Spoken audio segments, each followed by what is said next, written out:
আসসালামু আলাইকুম ভিউয়ার্স, সবাই কেমন আছেন? আমার সামনে দেখতে পাচ্ছেন একটা জিক্সার কার্বোরেটরের একটা বাইক। এই বাইকটা 2021 সালে প্রথম যখন বাইকগুলো লঞ্চ হয় এই মডেলের তখন কেনা। আলহামদুলিল্লাহ এখন পর্যন্ত 60,000 কিলো চলে গেছে। ইঞ্জিন সম্পূর্ণ আনটাচ,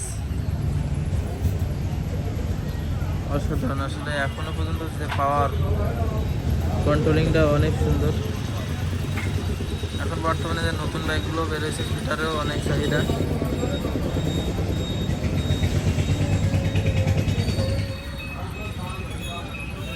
আপনারা কে কে এই বাইকটা চালান? কার কাছে কেমন লাগে এই বাইকটা? অনেক সুন্দর না দেখতে লুকটা? আসলে জিক্সার বাইকের সবচাইতে ভালো দিক হলো ইঞ্জিন, সাথে লুক, কন্ট্রোলিং, এক কথায় অসাধারণ। ভালো থাকবেন, সুস্থ থাকবেন, আল্লাহ হাফেজ।